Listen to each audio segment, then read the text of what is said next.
that the National University of Education might not be the only institution affected by this. In the studio with me, I have two gentlemen from the Captain Elechi Amadi Polytechnic, and they would also be talking to us about their own situation. And hopefully we also get to hear from the management of that institution as well to clarify these issues for us. Let me start by introducing again Henry Ekine. You're welcome. Good morning to you.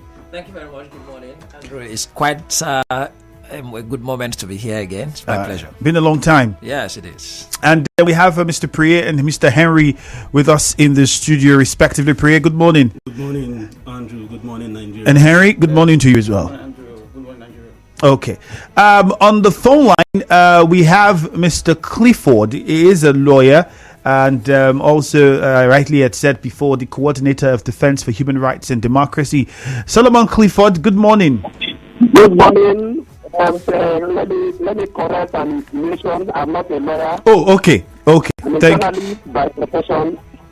I'm a human rights activist. All right, our apologies. And also, let me take the opportunity to say good morning to my comrade, Barrister Henry Ekine. Let me greet you in the Dema language. Always say. My brother, good morning. I think you have to be quick to clarify. You're not a lawyer, because there's a lawyer here that would have sued you. I know him very well. but then we are good. Mr. Clifford, I think I want to start with you because an update on the Ignatius Ajuri University of Education situation with the employees took a serious turn this morning in the news. We know that you had said you were going to work with those affected to sue the Rivers State government. Clarify for us, at the time, was it that we had those people saying that they needed the rights group to help them with the case? And please turn down the volume of your radio completely. Thank you. Well, it's a pathetic situation that we find ourselves in Rivers State, especially where priorities are misplaced. I see no reason why people who are employed, given employment letters, and of course, this engagement out of employment and become unemployed, and increase the rate of unemployment rate in the Rivers State. And of course, you know this Nigeria's Bureau of Statistics, the NBS, have earlier issued a statement that Rivers State is one of the highest unemployment, has the highest unemployment rate in Nigeria. And it's a troubling statistic where we have been working around the clock to make sure that we make Rivers State government to open up opportunities for investment to come in. Mr. Clifford, sorry to interrupt you. Sorry to interrupt you, Mr. Clifford. If you can hear me. Who have been retired in the Hello. civil service. Hello, Mr. Clifford. Can you hear me? To be replaced. Of course, the system is empty. The system is empty and needed replacement. But unfortunately, this is happening to Rivers State. So one will permit me to use this street language. Rivers State government. Mr. I think it's for him. A call for concern. All right, Mr. Clifford, can you hear me? The defense of human rights and all right, we might have to reestablish contact. He can't hear us. I just needed him to clarify for us. We don't have a lot of time, so I didn't want to go through all the backstories. We already are aware of all of those and what was said. The development this morning was when we on the news saw that those who lost employment at the Ignatius Ajuri University of Education had come out to say that they are not suing the Rivers State government or the institution. This is what was said. Some of the relief staff refuted claims by a civil society organization that they had resolved to take legal actions. They said that they are not doing that. And the statement described, it said the activity of those said some people do not understand how the institution operates, and they are taking actions in ignorance. And also went on to say that warned individuals and groups that parade themselves as civil society organizations to refrain from interfering with affairs of the university. Now, this was what I wanted him to respond to, because yesterday on the news, he had said, well, it was going to work with those who were affected and they were going to sue the Rivers State government. That was the comment. Henry Ekine, I'm sure you also are aware of this. So what's your take now on the new development? I just told you what happened this morning. Yes, it's okay. It's a thing of right. I've always said that when it comes to personal actions and when the injury is personal injury, then it becomes a choice of the injured to decide whether he will seek redress or not. Sometimes when civil society organizations speak or human rights organizations speak in this direction, it's actually persuasive assertion. Not quite that you'll be given a direct brief. So if some civil society organizations had spoken about any of those victims that may be willing to seek redress, that they would be available and of support, then of course it didn't cover the field. It's a personal decision. It's not quite a thing that anybody is going to be compelled to seek redress in court. All right. So in other words, you're saying the comments that must have been made by Solomon Clifford could have been not that those affected had indirectly said we want to go to court. It was basically him saying he's willing to work with them if they want to go to court. Or in some cases too, some may have. Like I said, the foundation is that it's an individual. Let me probably just get into it just right away. All right. Employment is a contract, and it's an individual thing. It's a personal contract. So every single employee in an organization has a separate contract from the other, even if you are all in the same department doing the same job and probably also tied together by some other conditions. But the contract in itself is personal. So the same way, if you're disengaged or dismissed or in any way unlawfully terminated, the contract terminated, the cause of action is also personal. The injury is personal. So an individual, so perhaps some of those individuals who are victims may have approached the civil society organization or even some lawyers. So even if we've got this statement that some have also said, they haven't spoken for everybody. Whoever has said, no, we're not going to address against the university or against the government, is also speaking on a personal basis. Some person, even if it is 1 out of 100, can say, look, I want to get to the end of this. Just as the others may say, no, we don't want to take any action in any way. All right. Let's listen to what Solomon Clifford had said yesterday. The Defense for Human Rights and Democracy, in collaboration with those employees affected, will drag Rivers State government to court to seek justice because it is against the rule of engagement between every employer. Activities, those irregularities. These people have rent for 8 months, and 8 months, the Rivers State government heartlessly has not paid these people. It's uncalled for. So we heard him there in collaboration with those affected. Mr. Clifford, can you hear us now? Yeah. Okay, we needed your response because we don't have a lot of time. We needed a direct response. Yesterday, you had said that the Human Rights and Democracy would work with those affected and sue the Rivers State government. We wanted you to clarify for us whether you've had some of those employees come to you to say they want to go to court. Well, in direct response to the question, yes, and we are putting on modalities to see that we drag the Rivers State government to court. All right. And distant time, how things been. It will still be in the public domain. All right, we're asking that question because on the news we heard that some of the relief staff had said that they've refuted the claims by a civil society organization. They did not mention any. They just said a civil society organization that they have resolved to take legal action against the state government and the university, and they had said that they are not part of it and they are dissociating themselves from it, and even went on to warn groups that parade themselves as civil society organizations to refrain from interfering with affairs of the university. By any means, you think this could be referring to you and your position as from what you said yesterday and what you've just said now? Well, these are speculation that is already there in the public domain. But then, a name was not mentioned. They referred to the Defense for Human Rights and Democracy, to be the ones they are referring to. So, of course, it's expected. These are politicians, and they employ every means to thwart every positive effort, they can just bribe some persons and issue a kangaroo statement, and they feel that will save the day. But these are fundamental, very pertinent issues that every right-thinking individual should be clamoring for, and should join forces with every human rights organization or civil society organization that is taking up this matter. Because of course there is nobody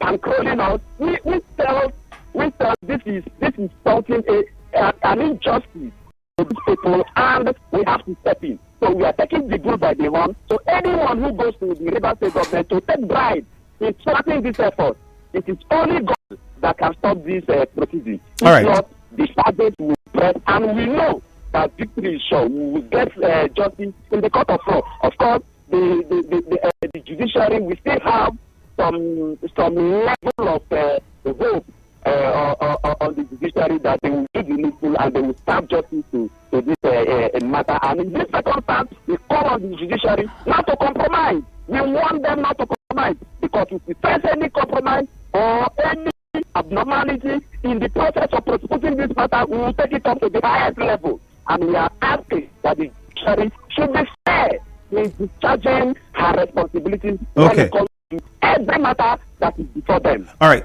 Thank you, Mr. Let's hear in the next. The statement is uncalled for, and we are disregarding any statement issued by one or two persons that have been bribed to see that they scuttle this effort of seeking justice for these innocent people, Rivers people that are suffering. And can you imagine the trauma, the psychological trauma, the emotional trauma? Some are mad now, and some are contemplating suicide. And in the United States, one soul means a lot. So in this case, a soul means a lot to the defense of human rights and democracy. All right. Thank you. By extension, every. Thank you very much. We have a short commercial coming, so you just stay on the line for us. We will continue the conversation after this commercial. On social media, what would you say would be the most appropriate way to handle this particular issue? Stay with us. Let us know after the commercial. We'll be back. Do you know who I am?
the employment scandal that we saw at the Ignatius Ajuri University of Education, where after the employment was done, we recently heard that those employed had their employments cancelled or withdrawn, and the government had said it can carry out a more open process with less illegalities involved in it. That is what the government had said, and that's what many of those who've lost their jobs now are hoping would happen sooner than later. Henry Ekine, a human rights lawyer, is with me in the studio. Over the phone we have Mr. Clifford with us. Solomon is the coordinator of Defense for Human Rights and Democracy, and I told you that we had two former employees now, I would say, of the Captain Elechi Amadi Polytechnic in the studio, Mr. Priye and his colleague Henry with us in the studio. So we're going to hear from them in a matter of moments and understand what their situation is and what happened at the Captain Elechi Amadi Polytechnic. For many people, they have also said what has happened at the Ignatius Ajuri University. Could it be possible that similar things will happen in other parastatals or institutions where employments were carried out? Before we go further, we heard Clifford before we went on that break, and his response to the update on the news this morning about some of those people who have said, well, hey, we're not taking the government or the institution to court, and asking some of the human rights organizations to stay clear and not interfere in the matter. Henry Ekine, I'll come to you now. Some people feel like the approach of the government was in the wrong direction, or not the right one to have been taken. You are a lawyer. From a legal perspective, what can we make of the decision of the government, or what could be in a contract that will make the government say we can do this or not do this? It's unfortunate, but let me take it out from what I think should have happened before I got to the point where the government had made this rather unfortunate statement that I think has no place in law. But let's imagine a picture, a scenario where definitely there may have been some invitation of persons who perceived qualified to apply for some vacant positions in that institution. So it's possible that there has been some advertisement for those openings in that institution. Then individuals had to apply, and then these individuals applied. Let's also imagine that the process of selection, probably in different stages, had gone on, and then these individuals have been considered as qualified for those placements, and they've been employed. And in the eyes of the law, the employment is a contract, like I said, and these things are not things that would happen by discretion, by some arbitrariness of anybody in government at any time. When it comes to employment and labor, there we have legislations, not just one, but principal of all is the labor law, the Labor Act. And it's not one thing that a state will regulate or probably even legislate. Now, you have the Labor Act clearly, and you have complied with Section 7 of the Labor Act, haven't gone, and then you've given someone a contract, the elementary elements of contract. That are there, these people have accepted, they have forfeited certain things, whether by time, whether by resources, what by probably even relinquishing other opportunities they had before they got into this, or other potential opportunities. Maybe some other places they would have probably gone for employment, but by reason of accepting them into this institution, and you've given them a contract, they've resumed work, they had forfeited every other opportunity, then they've come in. Now, having come in, whatever happened within administrative structure or exclusive to the institution, that's the employer. Right now, you've gone beyond just one person setting the standard. So, in other words, if there are irregularities that the government has pointed out and saw that some people that got this employment did not follow due process, are you saying the government is not by law empowered? No, not at all. To say we withdraw that employment? Not at all. Whose fault is that? It was deliberate for me to run through the process that if the institution placed advertisement, some opening, and then there are requirements to it, people applied, and then you look through this application, some individual or somebody is responsible for that in that institution, and is looked through this, and then you've got these people qualified. You've adjudged them to have probably complied with all of the requirements. You have employed them, not just that. You have given them the instrument of employment, which is the employment contract, the employment letter. They have resumed work. Whatever then happened at the instance of the institution or the employer, if there was any infraction by anybody, that person should be punished. Is there any similarities between this and what happened with the JAM situation for Mesoma? We know what happened with the scores and how JAM had to come out, and then before eventually JAM said it wasn't real and had to prove that it wasn't real, and the decisions that were taken afterwards. If the government were able to have proven that some individuals had illegally attained this that employment, does it still not have a right to say no, we have to take it back? Now let's imagine that there was some fraudulent maneuver between the employer and some of these individuals, certainly not all, and then there was some alleged commission of offense. A criminal act may have been committed. If investigation really truly shows that indeed somebody, some connivance, some conspiracy, and then either the employer alone on the side of the employer, or a connivance between the employer and the employee, and then some criminal allegation found, of course, you proceed against that person. And it could include also the cancellation of that particular. But let's be careful here. The government has not told us clearly what that really is, apart from probably saying that there was no compliance with directive. What directive is that? Directive here is not known to any criminal law in this country as criminal infraction. Again, like I said very clearly, it also will depend clearly on what the terms of the contract would be between the employer and the employee. I was about coming to what many have called employment of service and employment for service. Exactly. To labor law, they are different. Yes. So these two things are quite different, and we do not know which was in that document. I was trying to get myself a copy of the employment document. Time might not allow us to read everything out, but we'll get to that. But in the meantime, here in the studio, I know Mr. Solomon, you're with us via telephone. We'll be coming to you shortly. But let's first hear from the gentlemen in the studio here who are from the Captain Elechi Amadi Polytechnic. They had also said that their employment was withdrawn, and they were asked to return their employment letters, which they have done. We'll start off with, fortunately, I think Mr. Priyad said he took a picture of his employment letter before returning it.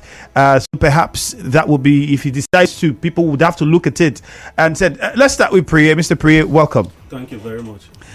So tell us exactly what the situation is in a few minutes, so we can hear from our listener. But share with us the situation with your situation at the Captain Elechi Amadi Polytechnic. What led to your appointment of employment being withdrawn? Okay, it started as far back as 2019 when we were called for interview for the mass communication studios in the school.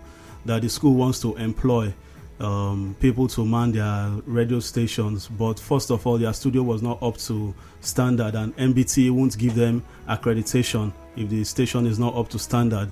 So we were called for employment. So we came for the first interview and we scaled through. So we started working on putting the studio together. So from 2019, we've been working on that particular studio. At that 2019, was there any official letter to say, oh, we're employing you on part-time basis or permanent basis, or anything at all to make it official? No, the letter came last year. Okay, so from 2019, you were just working. Yes. But there was no official letter to back that up. Okay. But the official letter came last year when MBT was about coming for accreditation. They gave us So did you go to any employment process first before they give you that letter? Yes, we did. Series of employment process by the management and the then HOD of the department, Mrs. Stella Ikiriko. We did. We went through series of applications and writing of letters and interviews.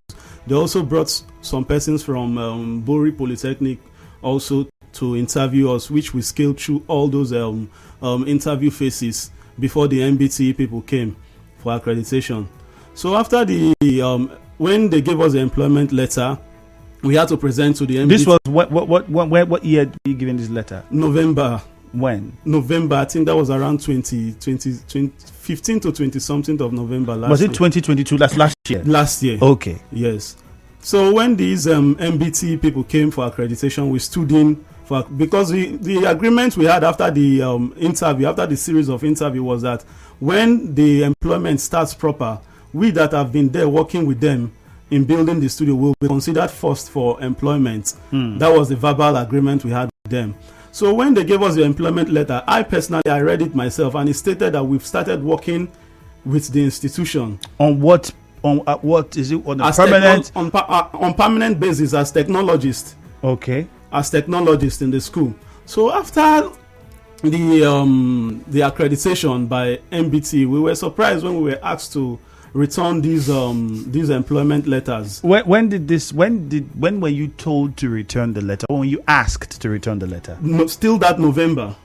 So you had the letter. Yes. You then had the NBC come do what they did, and after they left, yes. Was it immediately after they left, or a couple of weeks, or what really happened? Mine was I returned mine I returned my letter like few days after the MBT people left, because I wasn't in town. What did they tell you when they asked you to return the letter? Did they give you any reason as to why they had said bring back the letter? No, they didn't. They just told you return the letters of employment. They just told us to return the letter. Okay, I could remember vividly once when the HOD said they were going to make some adjustments. In our own words, they were going to make some adjustments. So I was like, what kind of adjustments? Then later on, she asked us to sign an MOU with the school that these letters were for accreditation purpose, which we didn't sign. Now, we've been working with you for a very long time. How come we are going to sign an MOU saying that these employment letters you offered us were for the times that you were working? There was no agreement, which meant you weren't paid anything in the time you were working. Yes. So after you were working, just to get your story right, after you started working, and then the NBC was to come, and then they said, okay, you got to go through some interviews, and then they took you through. You went through those employment interviews because there was an opening for employment. Was that what the school said? There was an opening for employment. And so they gave you a letter after you had gone through the process. Yes. And then the NBC came, did its verification and all of that, and left. And then you were asked to return the letter and sign an MOU to say it was for the purposes of just that. Okay. How many of you, I know you came with your colleague here, Henry. Henry, how many of you were involved at the time the employment? Do you have an idea how many people applied? How many people were part of the process? How many people got involved in trying to get that employment? You can just get. We are 17. Around the 2019, they call for an interview. Although they make it specified that you must have HND in mass communication, so they are not employing BSc. So we are 17 and we came. We applied, went for the interview. 6 of us we are selected. MBT came that time. That was the 2019, but just for that time was for assessment. So when they came, they say the studio is not properly well done. So around 2021, they call us for interview again. Another set of interview. We were 24 that time. So we went. They also selected 6 of us, but two formally didn't make the interview. So when they selected, they say MBT will come soon. That once MBT came. Now, prior to this time, did they tell you that your purposes there was just to come and work for that, only for that MBC? Did they mention that to you? No, they didn't. It's for employment. They did not. It's for school employment. There is school employment that the department don't have technologies in studio, so they interview us in the essence of that they want to employ us, and we are qualified by having HND and passing through the interview. So you two were also asked to return your letter. Of course. We did. All right. But MBT, as I speak, if you go to MBT file now, it's our name. Because they went home with our employment letter and our certificate. As the MBC officials that came to inspect met you guys in the studios and referred to you, saw you as staff of the school. Yes. In that studio, yes, and so they took your documents and all of that. Were ID cards issued to you guys at the time? No. Okay, just a letter was given to say you're now employed. Yes. All right, Mr. Ekine, we'll come to you. I'm pretty sure Solomon was following. Mr. Solomon Clifford will come to you as well. But quickly, let us hear from our listener and just take a few calls. And we'll take a few messages before we get quick response and wrap things up. 0817-923-0003. 0817-923-0003. Quickly, before we came in for this conversation, tried to get in touch with the registrar for the Captain Elechi Amadi Polytechnic. I even sent a message to his phone because I was saying, sir, this is the reports we're hearing and we would want to confirm, also hear from you and get your own opinion. So I was saying this now on air is the fact that the school has a right to reply. If they want to get on a conversation with us to clarify some of these issues, we'll be very open to have them come and share their own side of the story, so we have a balanced report on all of this. At the moment, we're hearing from some of the staff who were involved in that process. Hopefully, we hear from the school management as soon as possible. But let's go to the phone lines. Robin is in a chair. Please, let's try to make it very short and simple. We don't have a lot of time. Robin, good morning. Thank you very much. If you hear me. Greetings to my brother Ekine, Ozivo, and Solomon Lenu, Udodua, and your guests in the studio, all of them. You see, my people have a popular proverb that if the tree falls in the daytime, the monkeys clap hand. It's at night, the monkeys will know that that is their house that fell in the daytime. What River State government is doing does not start today. It started a long time, and people are not saying anything.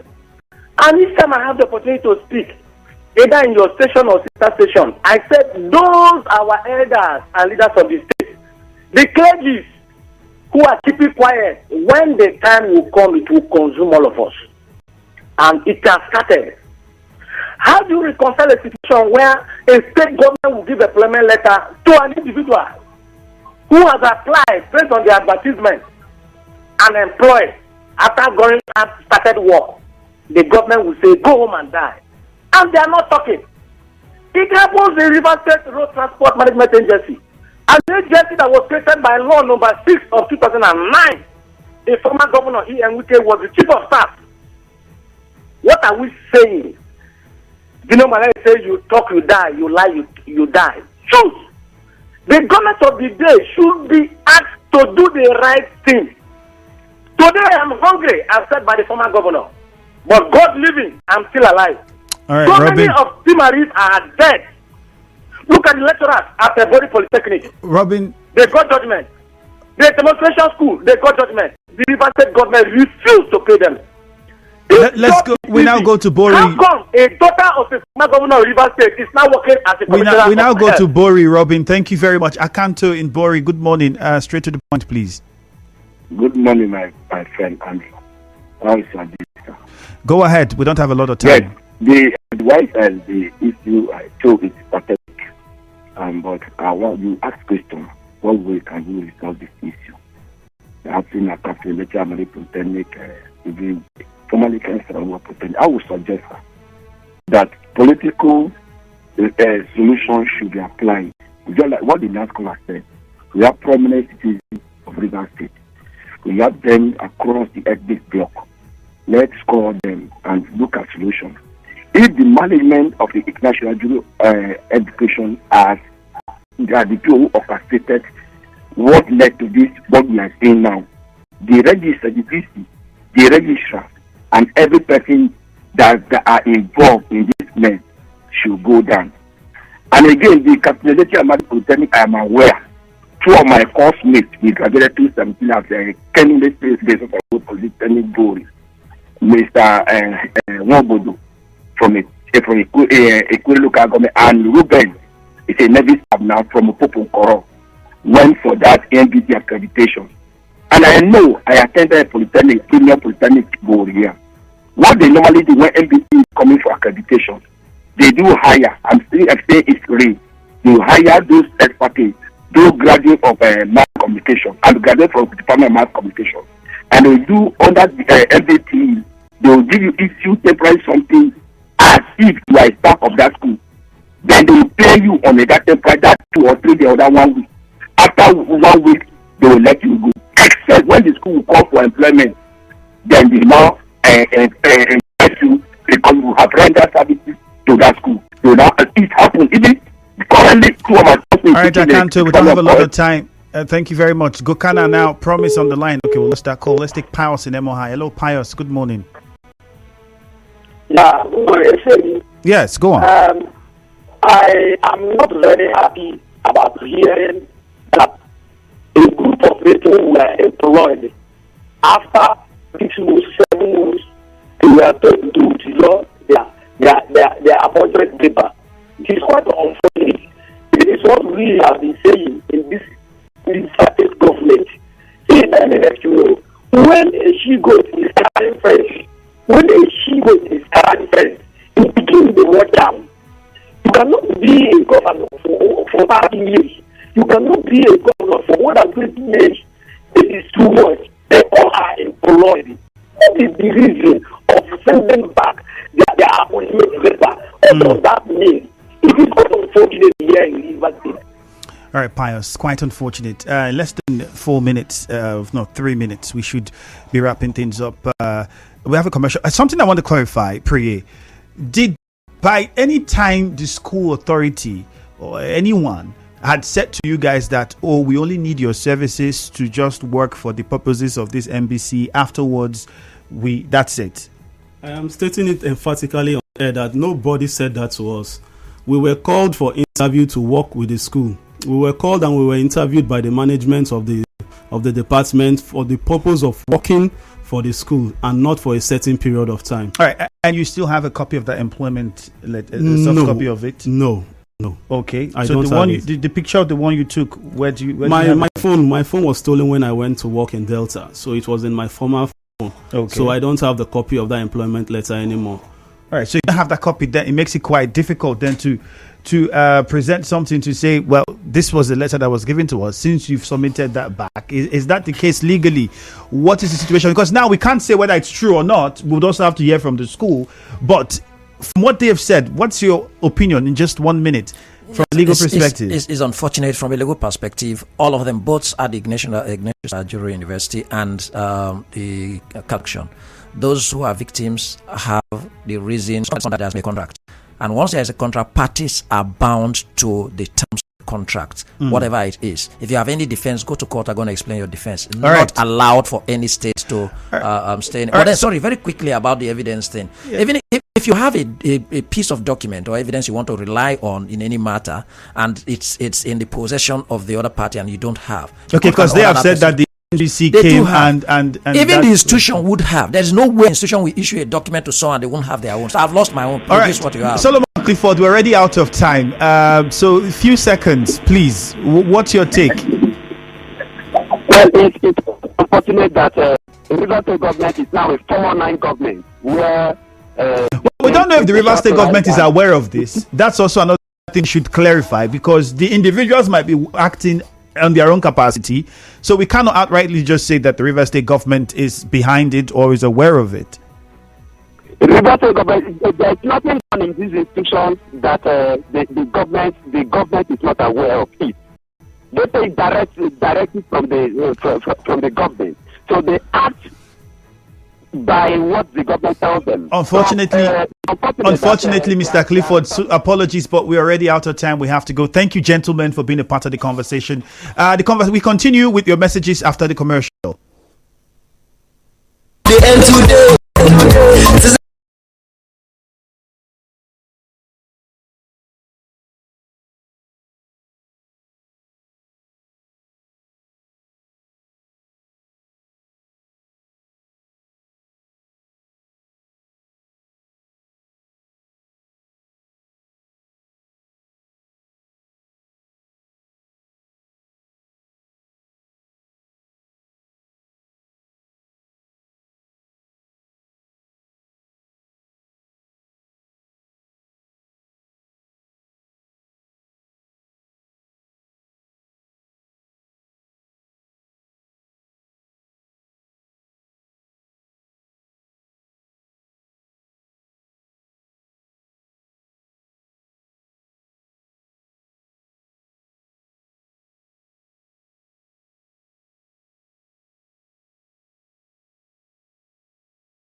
I think it would be out of place to say, oh, the Rivers State government is a 419 government, or how would you give for employment and withdrew it? Like one of my guests was trying to insinuate Solomon Clifford.